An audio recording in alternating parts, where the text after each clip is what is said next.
Hi, I'm Marna, and I had another idea for an ugly Christmas sweater that I think turned out pretty cute actually. I took a knitted hat and I cut it open and made her this little sweater with hot glue gun. I did the hat with a hot glue gun, added a little pom-pom, and then I made this skirt.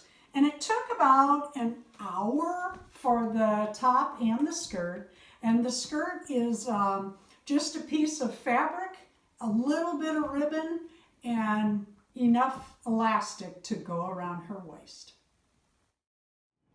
I have this beautiful doll. I can't tell you how happy I am to have found them.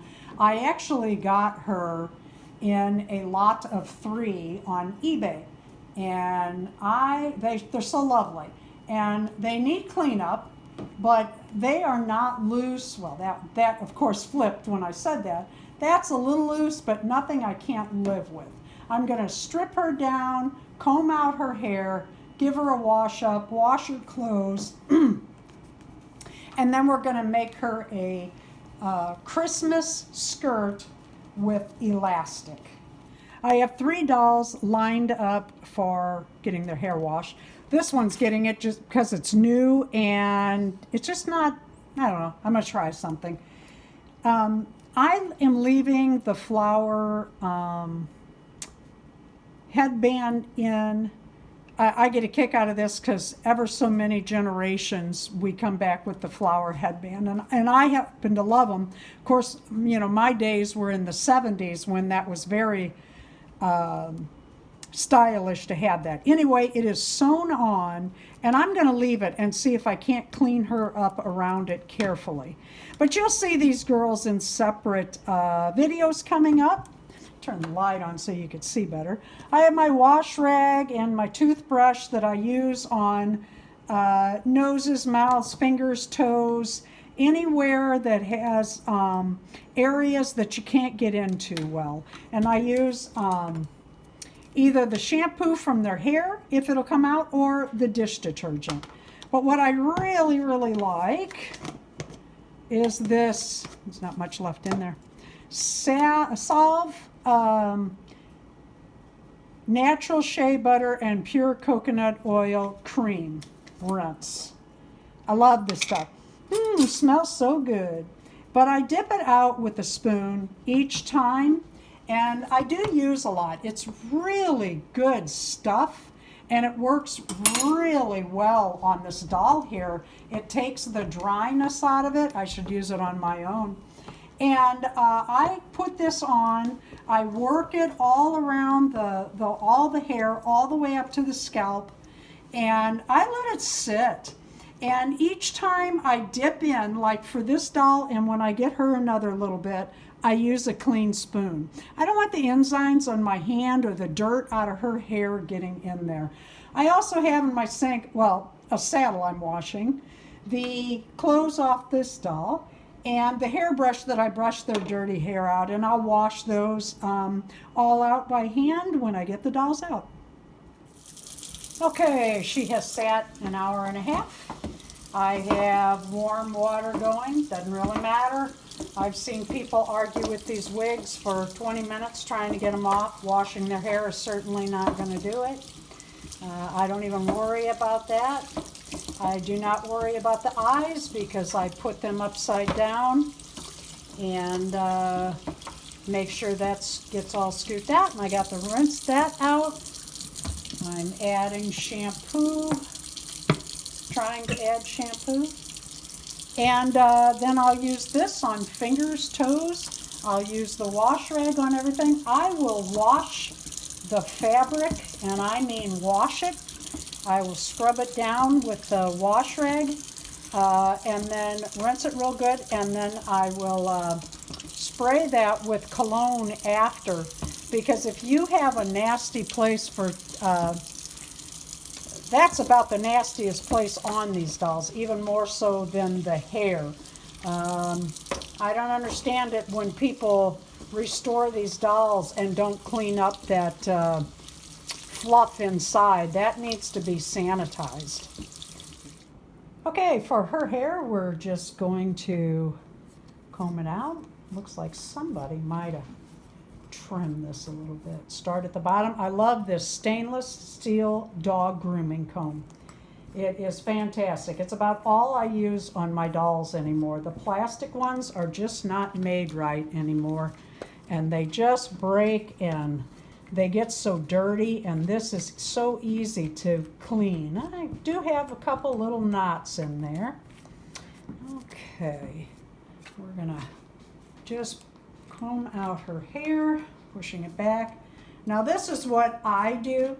I get the eyes wet. I'm not even worried about it, because after their bath, I put their heads down like this so that the scoop of the eye is tilted so that any water that got up in her eyes, and I'm sure a little bit did, will drain out. And in about, a few hours, I'll leave it like this for a few hours, and then I will set her up. I will comb out her hair, and I will leave her like that for a little bit, but I will put her in a stand, because I washed her body, and I washed it real good, and that'll take 24 to 36 hours to dry. And I don't put any clothes on or do anything else with her until that is completely dry. And then I will take it and I will saturate her with cologne, and I'll show you why when we get there. I am so pleased with how my Ruthie turned out. She doesn't have the best wig, but you know what? I think that Cream Rinse did a lovely job on that hair. I'm pleased. I like it. You'll see she has very gray eyes, and when we get done making her a sweater, you'll see that they are very gray. And what I plan to do is make her a sweater out of a $1 knitted hat with a glue gun, and then we're going to make her a skirt that's gathered with elastic, and I'm going to show that in a couple of doll sizes. First thing I want to mention is I bought this doll used, and when I washed her up, I scrubbed this fabric, but I did not empty her like I normally do. But I scrubbed it pretty good, and I let it sit for 48 hours, and I'm going to spray her with cologne. And the reason I'm going to do is because that has a high content. The main ingredient is alcohol in colognes, and that will disinfect anything I left behind. I do that with all of my used dolls that come in that have cloth bodies. I think it's an important step. All right, so we are going to, well, let's do this first. If I do this right, I will end up with a sweater with sleeves and a matching cap for our American Girl doll. And then we'll make her the sleeve. So what I want to do is I took the hat just as it is, and I'm putting that up around her neck, and I'm going to measure down about the length of her body, just a little less, because I do want that to have a turnover, turn over that sweater so that it has a finished edge. And I'm just cutting this off. And if I had my other scissors here, I'd cut this, but I'll wait a minute. Okay, that's going to be a hat when we're done. And the next step I want to do is, there's a little flaw right there, and I'm going to lay that flat. You do not see that cat hair. It is not there. It's not anymore. And I'm going to cut this up the center all the way down. And then I have the top part, which is going to be her sleeves. And we're going to lay her on that. Stretch her arms out. Yep, I'm going to need that whole sweater. So I'm going to put her in the center. I'm going to mark out, because she has a fat body and you want that to come around, we're not cutting a lot out of it. You need to pull this up and kind of measure center, and then give that extra for your seam. And we are going to take it here up to her arm. We're going to give her fat sleeves because again, we have to finish that edge. And then I'm going to fold this in half as carefully as I can and do the same thing on the other side. Okay, and what we'll have is a sweater that does not have an armhole or a neck hole. So what we're going to do is we're going to lay her down. Actually, we could just find center. And we are going to cut that not too low, but we're going to cut that in a scoop. Always cut your neck smaller than you think you need because that always comes out wider. I wanted kind of a wide, that got a little wide, wider than I thought, just like I said. All right, so now what we want to do is turn this inside out. Okay, I ran a bead of hot glue gun over that, and I'm going to do that on all 4 seams at each sleeve, bottom and top. I should have mentioned I went and got a slick magazine to work on. I don't work on my counter alone with glue gun. And I also should have said we're using sharp items and hot items, and this is not for children. Okay, and then you fold that over and carefully line up. I hope I didn't just lay that down, never to come up again. There we go. You want to line up your seams, your bottom of your sweater and your sleeve first, and then lay the rest down. And you want that a pretty good amount of glue on there.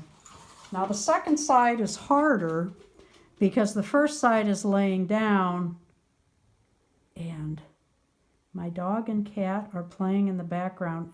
So you get that all done like this, and then you do the collar. Now the collar is going to be a little harder, and you want to work one side at a time on a piece of something shiny, and so that you don't glue 2 layers at once. So you pull that forward, and then you go all around carefully and a little at a time.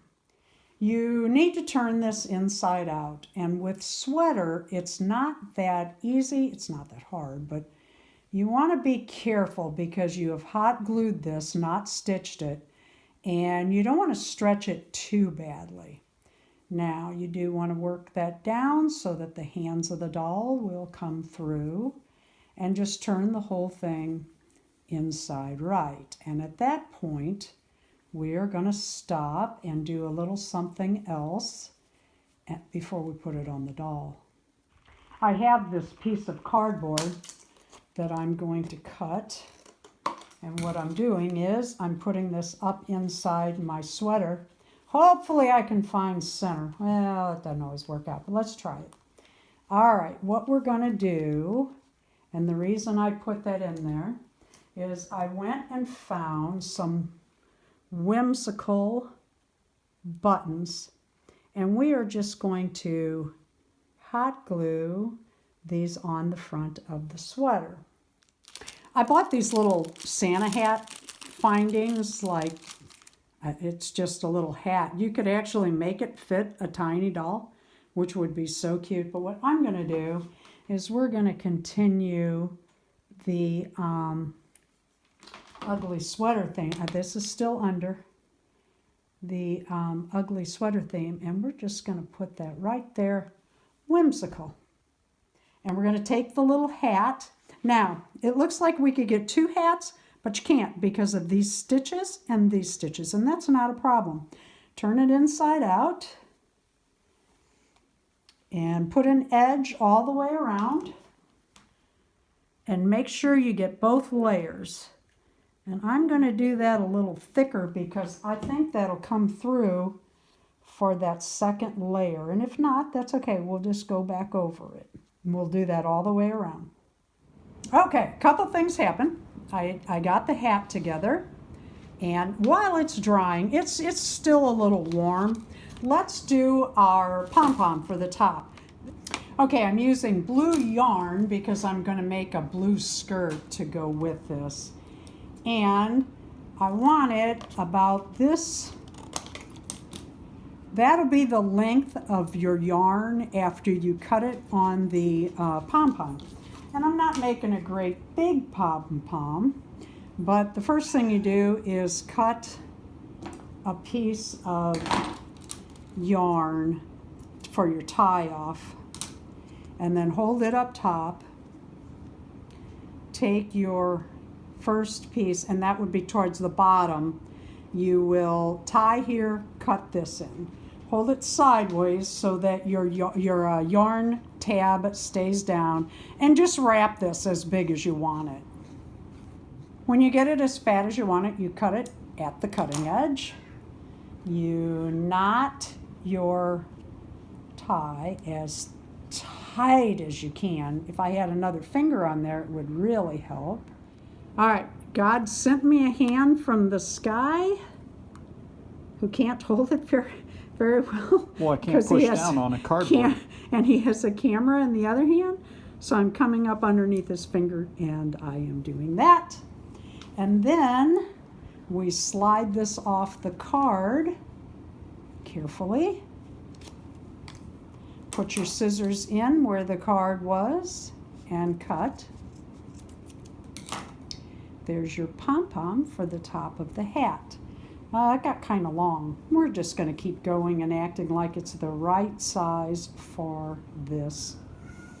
And what we're going to do is we're going to cut the strings that tied the pom-pom the same size as the pom-pom.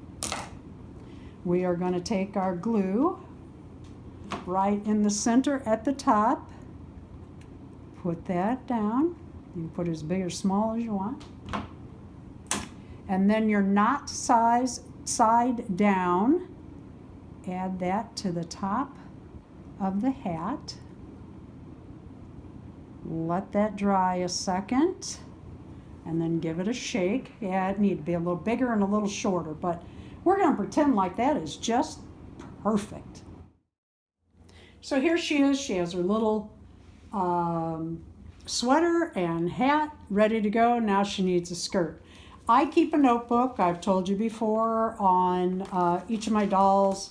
I put patterns inside that I make. My regular patterns I don't put in here, but those that I make and measurements that I need. We're going to make a gathered skirt. And we're going to do this a little different. And you need a piece of fabric for the, well, that needs to be cut a little straighter. They just use a butcher knife when they cut your fabric anymore. You need a piece that is 22 or thereabouts by 9. And the reason you want 9, it may come out a little long, but what we're going to do after I cut that, we're going to finish the edge by tucking this under twice, sewing a seam, and then we're going to take the top down about an inch, and we're going to put a tucked edge under and make a seam all the way down. And after we do that, we're going to make a seam about, half inch between, you're going to go right between where the top of your skirt is and the seam here. And what we're going to do is we're going to run elastic down in there, and that will gather not only the skirt but the top, giving you a fancy edge around the top of your skirt. Now, if you wanted to add even more of a pop, like a, say, red pop, take some red lace and take that all the way down before you add your elastic. You could also do ribbon, just a piece of ribbon all the way down, and that'll pop on the waist when you put this on your doll gathered. One more thing I wanted to say. Don't throw these pieces from the hat away off your doll's sweater, the arm piece. You can use that to make something for a Barbie or Blythe or Boxy Girl or any of your smaller dolls. That's another sweater or skirt. You could sew that together and make a skirt or anything. Okay, at this point you have your hem sewn. You have the waistline tucked under. You have a line in the middle of your waistband for elastic's going to go in between here. And then I have another line, and that is I went ahead and sewed some red ribbon on there for a little red pop to match her little shoes. And I thought about putting lace on the bottom, some red lace, but I kind of decided against it. Okay, so what you want to do is measure this around her waist. Now, you know what, I'm going to do it over the sweater. And there's your elastic. And what I do is make it fit with a little bit of give. And then I take some down a little bit and I cut it. This is how I do it. You have to put the pin through it, and then you run that in your channel or between your stitches, the little tunnel, and just pull and pull and pull. Now, when this gets to the end, I might do it a little different than some people. You could pin that when you get there. I tend to do something my mother hated. I use my teeth. We'll see if we can pull this through without doing anything. If I hold this end and pull this around. Okay, what we're going to do next is leave that elastic sticking out each side just a little and put a seam all the way down the back of the skirt. Okay, when you get to the end, you have your two pieces of elastic, a little bit of ribbon, and that thread, and you just trim those off. Go ahead and take that pin off. I'm kind of hitting the end of it. Trim all that even. And you have a very simple, cute little skirt. See how that pops, that red around the waist? And we'll put this on her. And it'll pull all that red together. Cover a couple of her buttons on her ugly sweater, but that's okay. And then just take your gathering and work it around till it's more even. And there you go. Don't forget to get those 15-second videos off to DERON at dollsrescue.com by December 15th at 2 o'clock Central Time. And what we're having is a virtual ugly Christmas sweater doll party. And all you have to do is put your doll in a Christmassy outfit. Doesn't have to be Christmas, just wintry. But the ugly sweater can be anything you made or bought or found or concocted for your dolls. Please get those out. We can't wait to see them. Thank you for watching. Please leave a comment below and like our video.